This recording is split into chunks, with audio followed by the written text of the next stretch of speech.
ಬಜಾಜ್ ಅವ್ರು ನೀವು ಅಬ್ಸರ್ವ್ ಮಾಡಿ ಮೋಸ್ಟ್ ಪ್ರಿಫರ್ ಮಾಡೋದೇ ಆಲ್ಮೋಸ್ಟ್ ಅಲ್ಲಿ ಸ್ಪೋರ್ಟಿ ಫೀಲ್ ಕೊಡಬೇಕು ಅಂತ. ನೀವು ಬೇರೆ ಗಾಡಿಗೂ ಕಂಪೇರ್ ಮಾಡ್ಬೋದು. 150 cc 3 ಲಕ್ಷನೂ ಚಾರ್ಜ್ ಮಾಡ್ತಾರೆ ಎಷ್ಟೊಂದು ಗಾಡಿಗಳು.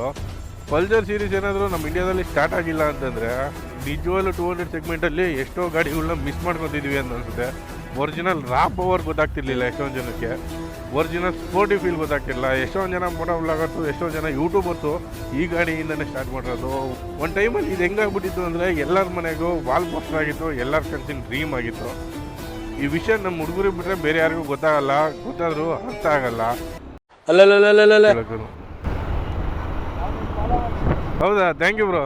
ಟ್ಯಾಂಕ್ ಚಿನ್ನ. ನನ್ನ ಮುಂಚೆಯಿಂದ ಫಾಲೋ ಮಾಡ್ತಿರೋರಿಗೆ ಗೊತ್ತಿರುತ್ತೆ, ನಾವು ಫಸ್ಟ್ ರಿವ್ಯೂ ಮಾಡಿದ್ದೆ ನಮ್ಮ 220 ಅಂತ. ಸೊ ನಾನು ಮೋಟೋ ವ್ಲಾಗಿಂಗ್ ಫೀಲ್ಡಿಗೆ ಬಂದಾಗ ನನಗೆ ಮೇಯ್ನ್ ಅನಿಸಿದ್ದೇನು ಅಂದರೆ ನನ್ನ ಗಾಡಿ ಆ್ಯಕ್ಚುಲಾಗಿ ಮೈನ್ ಇನ್ಸ್ಪಿರೇಷನ್. ನನಗೆ ಫ್ಯಾಷನಬಲ್ ಆಗಿ ಮೆಕ್ಯಾನಿಕಲ್ ರಿಲೇಟೆಡ್ ಏನಾದರೂ ಮಾಡಬೇಕು ಅಂತಂದು ಸ್ಟಾರ್ಟ್ ಮಾಡಿದ್ದೆ ನಮ್ಮ ಮೋಟೋ ವ್ಲಾಗಿಂಗು. ಸೊ ಇವತ್ತಿಗೆ ಅದು ಒಂದು 1000 ಸಬ್ಸ್ಕ್ರೈಬರ್ಸ್ ಕಂಪ್ಲೀಟ್ ಆಗಿದೆ. ಬಟ್ ಇರ್ರೆಗ್ಯುಲರ್ ಆಗಿ ನಾವು ವೀಡಿಯೋಸ್ ಮಾಡ್ತಾ ಇರ್ತೀವಿ. ನೀವೇನಾದರೂ ಫಸ್ಟ್ ಟೈಮ್ ನಮ್ಮ ಚಾನಲ್ನ ನೋಡ್ತಾ ಇದ್ದರೆ ದಯವಿಟ್ಟು ಸಬ್ಸ್ಕ್ರೈಬ್ ಮಾಡ್ಕೊಳ್ಳೋದನ್ನ ಮರಿಬೇಡಿ, ಅಥವಾ ನಿಮ್ಮ ಫ್ರೆಂಡ್ಸಿಗೆ ಶೇರ್ ಮಾಡೋದನ್ನ ಮರಿಬೇಡಿ. ನಿಮ್ಮ ಸಪೋರ್ಟ್ ಇದ್ರೇ ನೆಕ್ಸ್ಟ್ ವೀಡಿಯೋಸ್ ಮಾಡಬೇಕು ಅಂತ ನಮಗೆ ಮೋಟಿವೇಟ್ ಆಗ್ತಿರೋದು. ದಯವಿಟ್ಟು ಸಬ್ಸ್ಕ್ರೈಬ್ ಮಾಡಿ, ಸಪೋರ್ಟ್ ಮಾಡಿ ಅಂತ ಕೇಳ್ಕೊಂಡ ಈ ವಿಡಿಯೋನ ಸ್ಟಾರ್ಟ್ ಮಾಡೋಣ. ಹಾಯ್, ಹಲೋ, ನಮಸ್ಕಾರ ಮೋಟೋ ವ್ಲಾಗಿಂಗ್ ಮಿತ್ರರೇ, ನಿಮಗೆಲ್ಲ ಮತ್ತೊಂದು ವಿಡಿಯೋಗೆ ಸ್ವಾಗತ, ಸುಸ್ವಾಗತ.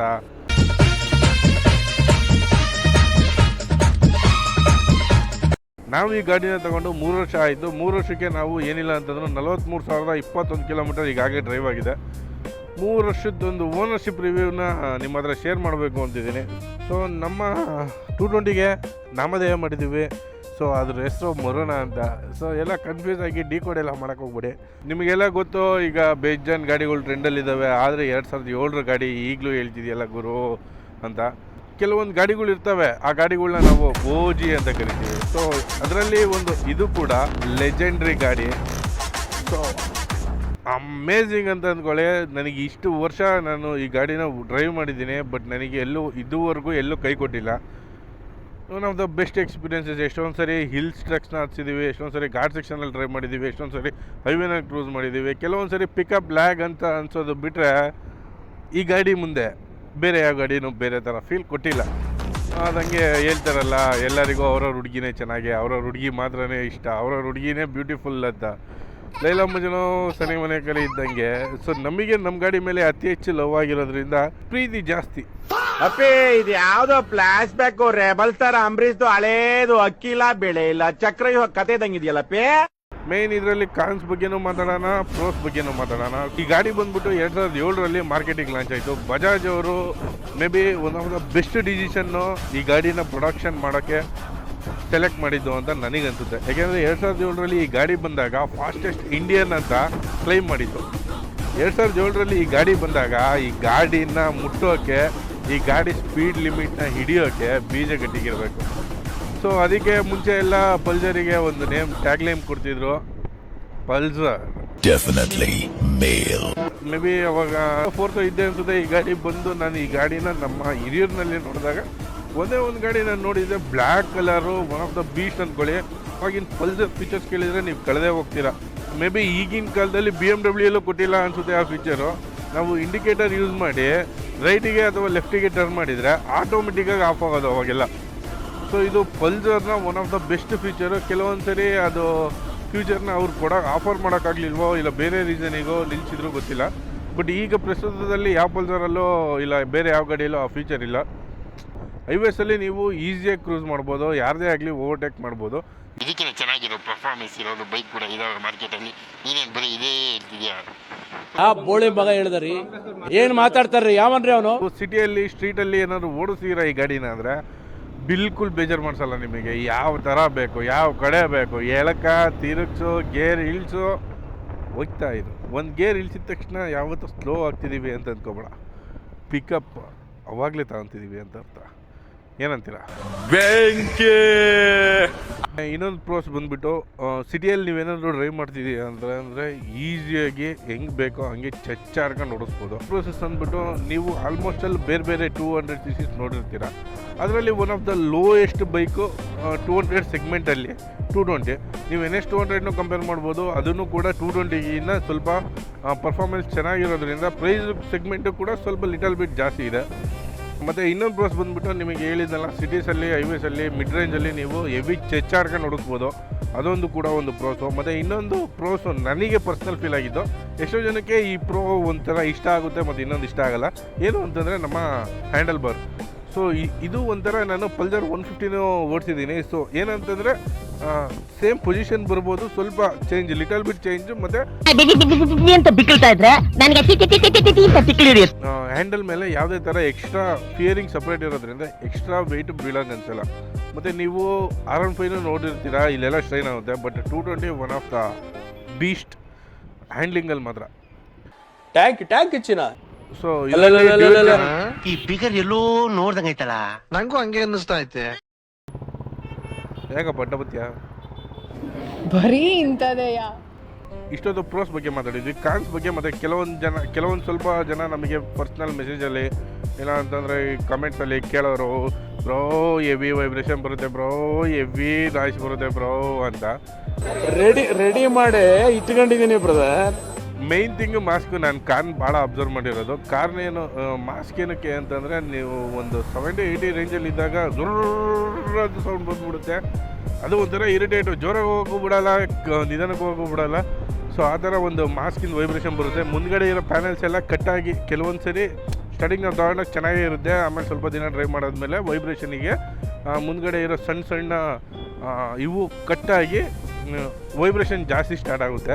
ಜರ್ರ್ ಅಂತ ನೀವು ಕೇಳಿರ್ತೀರ 220 ಓಡಿಸ್ಬೇಕಾದ್ರೆ, ಅದು ಕಾಮನ್ನು, ಅದೇನು ಪ್ರಾಬ್ಲಮ್ ಏನಿಲ್ಲ. ಅದನ್ನು ನೀವು ಸರಿ ಮಾಡ್ಕೋಬೋದು.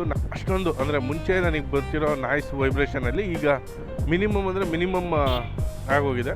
ಸೊ ಸುಮಾರಾಗಿ ನೀವು ಕಡಿಮೆ ಮಾಡ್ಕೋಬೋದು. ಅದನ್ನು ನೆಕ್ಸ್ಟ್ ವೀಡಿಯೋದಲ್ಲಿ ನಿಮಗೆ ಏನಾದರೂ ಬೇಕು ಟಿಪ್ಪು ಅಂತಂದರೆ ಈ ವಿಡಿಯೋದಲ್ಲಿ ಕಮೆಂಟಾಗಿ ತಿಳಿಸಿ ನಿಮಗೆ ಏನು ಬೇಕು ಅಂತ. ನೆಕ್ಸ್ಟ್ ವೀಡಿಯೋದಲ್ಲಿ ಮಾಸ್ಕ್ ವೈಬ್ರೇಷನ್ ಹೆಂಗೆ ಕಡಿಮೆ ಮಾಡೋದು ಅಂತ ಇನ್ ಡೀಟೇಲಾಗಿ ವೀಡಿಯೋ ಮಾಡ್ತೀನಿ. ಮಾಸ್ಕ್ ಬಿಚ್ಚೋದೇನು ಬೇಡ, ಆ ಥರನೇ ವೀಡಿಯೋ ಮಾಡಿಕೊಡ್ತೀನಿ. ನಿಮಗೆ 90% ನಿಮಗೆ ವೈಬ್ರೇಷನ್ ಕಡಿಮೆ ಆಗುತ್ತೆ. ಮತ್ತು ಇನ್ನೊಂದು ಕಾರಣ ಬಗ್ಗೆ ಮಾತಾಡೋದಾದರೆ, ಈಗಿನ ಕಾಲದಲ್ಲಿ ತುಂಬ ಔಟ್ಡೇಟೆಡ್ ಆಗಿರೋ ಗಾಡಿ ಅಂತ ಹೇಳ್ಬೋದು. ಯಾಕೆಂದರೆ ಈಗ ಅವಲ್ಲೇ ನೀವು ನೋಡಿರ್ತೀರ, ಕೂಡಿಯಲ್ಲೆಲ್ಲ ಕೊಡ್ತಿದ್ದಾರೆ. ಸ್ಟ್ರೀಟ್ ಮೂಡ್ ಇರುತ್ತೆ, ರೇಸ್ ಮೂಡ್ ಇರುತ್ತೆ. ಸೊ ಪಲ್ಸರಲ್ಲಿ ಇದುವರೆಗೂ ನಾವು ನೋಡೇ ಇಲ್ಲ. ಫ್ಯೂಚರಲ್ಲಿ ಬರೋ ಪಲ್ಸರಿಗೆ ನಮ್ಮ ಕಡೆಯಿಂದ ಏನಾದರೂ ಒಂದು ಡೊನೇಷನ್ ಕೊಡ್ಬೋದನ್ನು ನೋಡಿ. ಇದೆ, ಇಲ್ಲೊಂದು ಸಮಸ್ಯೆ ಖಂಡಿತ ಇದೆ.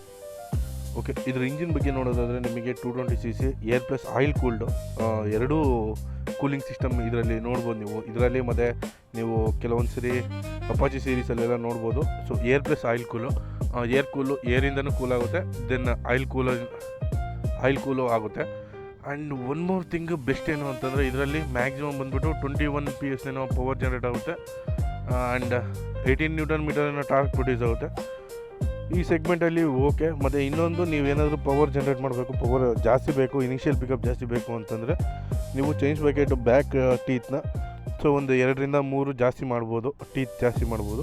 ಅಥವಾ ನಿಮಗೆ ಟಾಪ್ ಸ್ಪೀಡ್ ಜಾಸ್ತಿ ಬೇಕು ಅಂದರೆ ಒಂದು 2-3 ಇದು ಹಿಂದ್ಗಡೆ ಟೀತ್ ಬಂದನ್ನ ಕಡಿಮೆ ಮಾಡ್ಬೋದು. ಸ್ವಲ್ಪ ಗಲೀಜಾಗಿದೆ, ನೆಗ್ಲೆಕ್ಟ್ ಮಾಡಿ. ಇದು ಬಂದ್ಬಿಟ್ಟು 2024ರ ಪಲ್ಸರ್ 220. ಅದು ಬಂದ್ಬಿಟ್ಟು 2026ರ ಪಲ್ಸರ್ 220. 2026ರದ್ದು ನೋಡ್ಕೊತೀನಿ. Bye baby Ramma. ನಿಮ್ಗೇನಾದ್ರು ಬಜಾಜಲ್ಲಿ ಏನಾದ್ರು ಕಂಪ್ಲೇಂಟ್ ಬಂದು ಕರೆಕ್ಟಾಗಿ ರೆಸ್ಪಾನ್ಸ್ ಮಾಡಿಲ್ಲ ಅಂದರೆ ಇವ್ರನ್ನ ಕಾಂಟ್ಯಾಕ್ಟ್ ಮಾಡಿರಿ. ಇವ್ರ ಫೇಸ್ನ ನೀಟಾಗಿ ನೋಡ್ಕೊಳ್ಳಿ, ಕುಮಾರ್ ಅಂತ. ಹಾಕ್ತೀನಿ.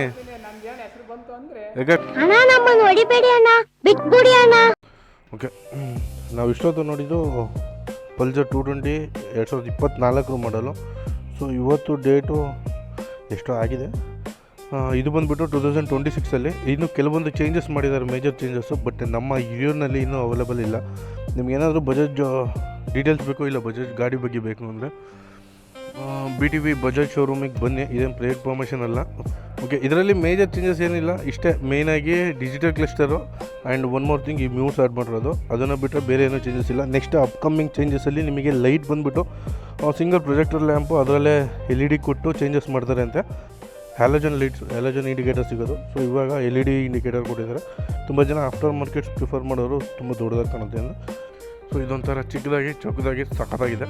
ಫ್ರಂಟಲ್ಲಿ ಬಂದ್ಬಿಟ್ಟು ನಿಮಗೆ ಟೆಲಿಸ್ಕೋಪ್ ಬೇಕು, ಅದು ನಾನ್ ಅಡ್ಜಸ್ಟಬಲ್ ಸಸ್ಪೆನ್ಷನು. ಇದು ನಿಮಗೆ ಒಂಥರ ಬೆಟರ್. ರೋಡ್ಸಲ್ಲೆಲ್ಲ ನೀವು ಓಡಿಸ್ಬೇಕಾದ್ರೆ ನೀವು ಸಸ್ಪೆನ್ಷನ್ ತುಂಬ ವೀಡಿಯೋಸ್ ನೋಡಿರ್ತೀರ. ಪಲ್ಸರ್ದು ಸಸ್ಪೆನ್ಷನು, ಅದರಲ್ಲಿ ಎಸ್ಪೆಷಲ್ 220 ಸಸ್ಪೆನ್ಷನು ಸಖತ್ತಾಗಿರುತ್ತೆ. ಆ್ಯಂಡ್ ಬ್ಯಾಕಲ್ಲಿ ನಿಮಗೆ ಅಡ್ಜಸ್ಟಬಲ್ ಸ್ಪ್ರಿಂಗ್ ಟೈಪ್ ಸಸ್ಪೆನ್ಷನ್ ಸಿಗುತ್ತೆ. ಇನ್ನೊಂದು ಮೇಜರ್ ಚೇಂಜಸ್ಸು ನಮ್ಮದಕ್ಕೂ ಇದಕ್ಕೂ ಅಂದರೆ ಫ್ರಂಟಲ್ಲಿ ನಮಗೆ ಫ್ರಂಟ್ ಮಾತ್ರ ಸಿಂಗಲ್ ಚಾನಲ್ ABS ಸಿಗೋದು. ಸೊ ಇವಾಗ ಮೇಯ್ನ್ ಅಪ್ಡೇಟಲ್ಲಿ ಫ್ರಂಟು ಮತ್ತು ಬ್ಯಾಕು ಎರಡೂ ಕೂಡ ಡ್ಯುಯಲ್ ಚಾನಲ್ ABS ಸಿಗುತ್ತೆ. ಆ್ಯಂಡ್ ಬಜಾಜಲ್ಲಿ ಮೇಯ್ನ್ ಡಿಸ್ಅಡ್ವಾಂಟೇಜಸ್ಸು ಚೇಂಜ್ ಪ್ಯಾಕೆಟು. ಸುಮಾರು ಒಂದು 10,000ದಿಂದ 15,000 ರೀಚ್ ಆಗಂಗಿಲ್ಲ. ಆಮೇಲೆ ಚೇಂಜ್ ಪ್ಯಾಕೆಟು ಜುಗ್ಗಿ ಅಂತ ಸೌಂಡ್ ಬಂದುಬಿಡುತ್ತೆ. ಇದೊಂದು ಮೇಯ್ನಾಗಿ ಕಾರಣ. And vibration. ಸೊ ಸ್ಟಾರ್ಟಿಂಗಲ್ಲಿ ನಿಮಗೆ ಶೋರೂಮಿಂದ ಬಂದಾಗ ಕೆಲವೊಂದು ಸರಿ ವೈಬ್ರೇಷನ್ ಫೀಲ್ ಆಗೋಲ್ಲ. ಸೊ ಅದಾದಮೇಲೆ ಇಲ್ಲಿ ಕಾಣಿಸಿರ್ಬೋದು ಇಲ್ಲೊಂದು ಲಾಕ್, ಸಣ್ಣ ಲಾಕ್ ಏನಿರುತ್ತೆ ಅದು ಸ್ವಲ್ಪ ವೈಬ್ರೇಷನ್ಗೆ ಸ್ಟಾರ್ಟ್ ಆಗಿಬಿಟ್ಟು ತುಂಬ ವೈಬ್ರೇಷನ್ ಆಗುತ್ತೆ. ನಿಮಗೇನಾದರೂ ವೈಬ್ರೇಷನ್ ಕಮ್ಮಿ ಮಾಡೋದು ಏನಾದರೂ ಬೇಕು ಅಂದರೆ ಕಮೆಂಟಲ್ಲಿ ತಿಳಿಸಿ, ನಾನು ನೆಕ್ಸ್ಟ್ ವೀಡಿಯೋದಲ್ಲಿ ಅಪ್ಡೇಟ್ ಮಾಡ್ತೀನಿ. ನಿಮಗೆ ಬೇರೆ ಗಾಡಿಯಲ್ಲೆಲ್ಲ ನೋಡಿರ್ಬೋದು 200cc ಸ್ವಲ್ಪ ಗ್ರೌಂಡ್ ಕ್ಲಿಯರೆನ್ಸ್ ಕಮ್ಮಿ ಇರುತ್ತೆ. ಸೊ ನೀವೇನಾದರೂ ಗಿಂಪ್ ಹಚ್ಬೇಕಾದ್ರೆ ಬೇಗ ಜರ್ಗ್ ಅಂತ ಟಚ್ ಆಗಿಬಿಡುತ್ತೆ. 160-200 mm ಇರ್ಬೋದು ಗ್ರೌಂಡ್ ಕ್ಲಿಯರೆನ್ಸು. ಎಕ್ಸಾಕ್ಟಾಗಿ ಬೇಕು ಅಂದರೆ ಈಗ ಕೆಚ್ ಓಪನ್ ಮಾಡಿ ತೋರಿಸ್ಬೇಕು ಅನಿಸುತ್ತೆ. ಪ್ರಾಪರ್ಟೀಸ್ ಓಪನ್ ಮಾಡಿ. ನಿಮಗೆ ಮತ್ತೊಂದು ಫೀಚರ್ ಏನಂದರೆ ನಿಮಗೆ ಬೇರೆ ಗಾಡಿಯಲ್ಲೆಲ್ಲ ಕಾಣಿಸಿರಲ್ಲ, ಇಲ್ಲಿ ಕಾಣಿಸ್ತಿದೆಯಲ್ಲ ಲೈಟ್ ಈ ಥರ ಎಲ್ಲ ಬೇರೆ ಗಾಡಿಯಲ್ಲಿ ಕಾಣಿಸಲ್ಲ. ಸೊ ಪಲ್ಸರಲ್ಲಿ ಒಂದು ಡಿಫ್ರೆಂಟ್ ಇದು ನೈಟ್ ಹೊತ್ತು ನಿಮಗೆ ಸಕ್ಕತ್ತಾಗಿ ಕಾಣುತ್ತೆ. ಪವರ್ ಸ್ಪೀಡ್ ಎಲ್ಲ ನಿಮಗೆ ಗೊತ್ತೇ ಇರುತ್ತೆ. ಆಲ್ಮೋಸ್ಟ್ ಅಲ್ಲೂ 130+, 140+ ಅಂತೂ ರೀಚ್ ಆಗುತ್ತೆ ಆರಾಮಾಗಿ. ನಾವು ಓಡಿಸೋದ್ರ ಮೇಲೆ ಡಿಪೆಂಡು. ಆ್ಯಂಡ್ ಮೈಲೇಜ್ ಬಗ್ಗೆ ಮಾತಾಡೋದಾದರೆ ನನಗೆ ಆ್ಯಕ್ಚುಲಾಗಿ ಆವ್ರೇಜ್ ಫ್ಯೂಯಲ್ ನನಗೆ ಇದು ಬಂದುಬಿಟ್ಟು ಒಂದು 35ರಿಂದ 45 ಈಸಿಯಾಗಿ ಕ್ಲೇಮ್ ಆಗುತ್ತೆ. ಹೈವೇಸಲ್ಲೆಲ್ಲ ಓಡಿಸಿದ್ರೆ complete worth. And flash back ನಾವು ಇದನ್ನು ತುಂಬಿಸ್ತಿದ್ದೀವಿ ಅಂತಂದರೆ ನಾವು ನಮ್ಮ ಜಾಬ್ನ ಖಾಲಿ ಮಾಡ್ಕೊಂಡು ಹೋಗ್ಬೇಕಾಗುತ್ತೆ ಈಗಿನ ಪೆಟ್ರೋಲ್ ಪ್ರೈಸಲ್ಲಿ. ನೀನೊಂದು ಕೆಲಸ ಮಾಡು, ತಗೋ ಇದರಲ್ಲಿ ಉಂಗುರ ಮಾಡಿಸ್ಕೋ, ಒಳ್ಳೇದಾಗತ್ತೆ. ಟೂ ಲಾಂಗಾಗಿ ಹೊಡಿಬೋದು. ನಾನು ಇದನ್ನು ಸುಮಾರು ಕಿಲೋಮೀಟರ್ ರೈಡ್ ಮಾಡಿದ್ದೀನಿ. ಐ ಮೀನ್ ಒನ್ ಡೇಗೆ ಏನಿಲ್ಲ ಅಂದರೂ 600-700 ಕಿಲೋಮೀಟರ್ಸ್ ರೈಡ್ ಮಾಡಿದ್ದೀನಿ. ಬಟ್ ನನಗೆ ಕಾಲಲ್ಲಿ ಸ್ವಲ್ಪ ಸ್ಟ್ರೈನ್ ಆಗುತ್ತೆ ಬಿಟ್ಟರೆ ಬೇರೆ ಬಾಡಿ ಪಾರ್ಟ್ಸು ಏನು ಅಷ್ಟೊಂದು ಸ್ಟ್ರೈನ್ ಆಗಿಲ್ಲ. ಆ್ಯಂಡ್ ಮೋರ್ ಓವರ್ ರೈಡರಿಗೆ ಹೆವಿ ಕಂಫರ್ಟಬಲ್ ಕೊಡುತ್ತೆ ಪಿಲಿಯನಿಗೆ ಕಂಪೇರ್ ಮಾಡಿದರೆ. ಪಿಲಿಯನಿಗೆ ಸ್ವಲ್ಪ ಕೆಳಗೆ ಕೂತ್ಕೊಳ್ಳೋದಕ್ಕೆ ಹಿಂಸೆ ಅನಿಸುತ್ತೆ. ಸೀಟ್ ಕೊಡದೇ ಇರೋದಕ್ಕಿಂತ ಈ ಥರ ಸೀಟ್ ಎಷ್ಟೋ ಬೆಟ್ರು. ನನ್ನ ಮಗ ಸುತ್ತಿ ಬಳಸಿ ಎಲ್ಲಿಗೆ ಬರ್ತಾವನೆ ಅಂತ ನಂಗೆ ಗೊತ್ತು. ತುಂಬ ಹೇಳ್ಬಿಟ್ಟೆ ಅನ್ಸುತ್ತಲ್ಲ. ಗಾಡಿ ಓಡಿಸೋದ್ಮೇಲೆ ಒಂದು ಮಾತು ಹೇಳ್ಬೇಕು ಅನ್ಸುತ್ತೆ. ಎಷ್ಟೇ ಗಾಡಿ ಮಾರ್ಕೆಟಲ್ಲಿ ಬಂದರು, ಎಷ್ಟೇ ಜನ ಇದನ್ನು ತೋರಿಸ್ಬೇಕಂತ ಇದ್ರು, ಅಪ್ಪನ ಕೈಲೇ ಆಗಿಲ್ಲ ಅಂದಮೇಲೆ ನಮ್ಮ ಪ್ರಾಣಿಗೂ ಇನ್ಯಾವನ್ ಕೈಲೂ ಆಗಲ್ಲ. One and only phase.